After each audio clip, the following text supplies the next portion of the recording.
What up, y'all? It's your boy Martine, aka the Boxing Purist. Welcome once again to the Truth and Absolute channel, where I speak the truth and nothing but the truth, so help me, good God Almighty.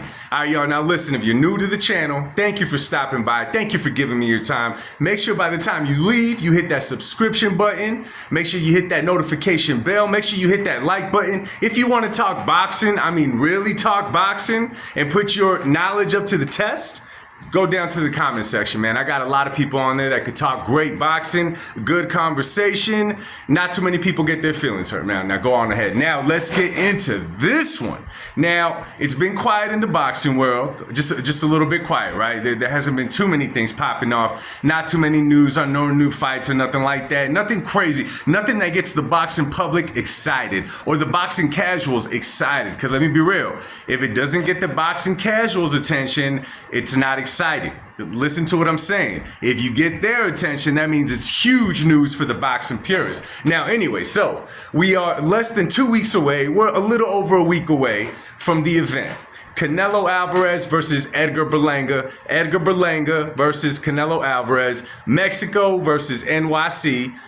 Y'all already know what the deal is. Anyway, so this is getting really interesting leading up, because when they announced the fight, it was no secret, right? It was talked about, all that kind of stuff, that Canelo choosing to fight on September 14th, which is a date that he's been fighting on, Mexican Independence Day weekend, for a very, very long time, right? He's been doing that forever. Canelo went ahead and went on with the date, even though that just down the street at the humongous Sphere in Las Vegas, UFC is going to host their first event there. I believe the headliner is Sean O'Malley. Now, you're going to have to excuse me. Myself, I'm not a UFC guy. Maybe some of you guys are. I don't really keep up with it. I just know about the event because it was going to bump heads with the Canelo event. So, whatever. Anyway, so the event at the Sphere was supposed to be something crazy big.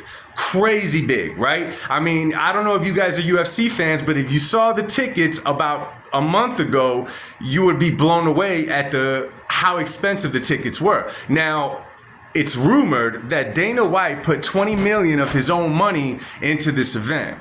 Dana White's normal events only get about $5 million invested, from what I hear. I could be wrong, don't quote me on this, but Dana White was a sure thing because it was going to be at the Sphere. It's, in his eyes, how could I lose? I'm putting $20 million in. This is going to be the first event. Sean O'Malley's going to headline it. He got some Mexican heritage from what I see. He's going to make an event. There was only one problem that Dana White was forgetting. There's a few problems that Dana White was forgetting, okay? Perhaps Dana White, he should, okay? Maybe he just took a risk. He's a businessman. He should know what it means between a boxing event and a Canelo event. Right now, a lot of people don't understand this, and I'm totally with it. A lot of people don't understand this. I don't know how you grew up, but let me tell you something. There's certain fighters, okay? There's certain fighters that just make that weekend a boxing weekend, okay? Your dad, his friends, their uncles, they're talking about the fight, leading up to the fight to Saturday. What are they gonna eat? What are they gonna barbecue? What are they gonna be doing leading up to a big fight, okay? And I remember, I could go as far as back as remembering Chavez, Mike Tyson, Hector Macho Camacho, Felix Trinidad, Oscar De La Hoya. I mean, Floyd Mayweather was a little different. You really had to be a fan. Nonetheless, he had that weekend. And Canelo Alvarez is the same thing. It doesn't matter who Canelo's fighting. And it's not even that it doesn't matter, because if you guys probably saw De La Hoya's clapback Thursdays, and he needs to really slow down with those, man. He needs to call those Canelo Thursdays. I like Oscar De La Hoya. He's an accomplished fighter, accomplished businessman, all of the above. But he really needs to step away already. He needs to just stop it. Stop it with the Canelo stabs, jabs, this and that. Leave it alone, Oscar. Leave it alone. However, Oscar was saying that he was going to attend the UFC event and hang out with Dana White. Who knows how true that is? He said that he wasn't going to support the lackluster event that Canelo, and these were De La Hoya's words, that Canelo put together against another lackluster opponent. It's funny. You backtrack some months, and Oscar De La Hoya is promoting Canelo versus Jaime Munguia. Was that okay? He only fights subpar opponents. Oscar, he just fought your fighter. Anyway, so Oscar's pretty much saying that down the street at the Sphere, it's going to be a big event, Turkish alashiek, this and that. However, you guys go look at the ticket prices. If you look at the ticket prices for the Canelo fight, the cheapest you're going to find is about $400. $400 and up is what you're going to fight, okay? I don't know what those were in the beginning. What I do know is that right down the street at the Sphere, the tickets that were once going for $3,000 are now going for about $1,700. The tickets that were going for over $1,000 are now going for $757. Now, what does this mean? Dana White was really confident that he was just going to go in there with his all-star lineup, Mr. Turkish guy backing him and all this kind of stuff, thinking that Canelo wasn't going to make anything happen because of who he chose to fight in Edgar Berlanga. And guess what? Kind of looks like the UFC and Dana White is losing a little bit of money on this. And if that's the case, that means that Turkish alashiek is once again going to lose money on this.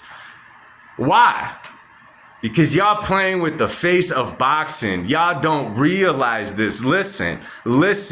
Just like there's stages to fighters' talent and their skills, there's stages to popularity, and when you're going to call yourself the face of boxing, combat sports, whatever you want to call it. You're going up against a Canelo event, Dana White, Turkish alashiek. You're not going against nothing. Now, on the fight itself, okay, me and my boy were talking about the fight today. And the question was, what do I think the fight's going to look like? I'm telling you guys, while the fight lasts, the fight is going to be exciting. I know it's not the opponent that everybody wanted. I know it seems like Edgar's not ready for Canelo, and he probably isn't. All of the above, I totally get it. But I'll say this again, I'm going to write it on a t-shirt. Remember the words from your boy Martin. The most dangerous fighter inside that ring is a fighter that has absolutely nothing to lose and everything to gain. Do y'all realize that all Berlanga has to do is look half decent for his popularity to skyrocket? And let's not even talk about if he happens to pull the upset against Canelo.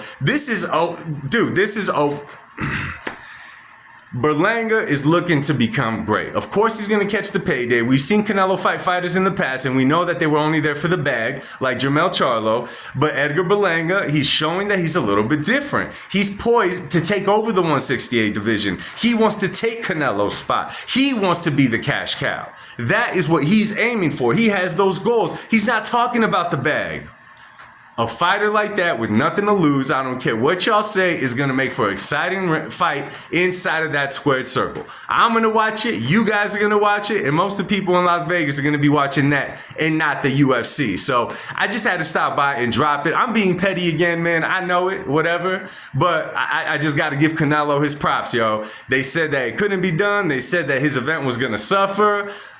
Looks like them UFC boys suffering right now, yo. Anyway, yo, let me know what y'all think about the fight now that it's getting closer. What do you guys think about the difference between a pay-per-view card and a Canelo event? A UFC pay-per-view or a Canelo event? It's not even a boxing event. It's a Canelo event. He's just the one holding the torch right now. We'll see who he passes it to next. So drop a comment down below, y'all. We'll talk soon. Much love to y'all. God bless and peace.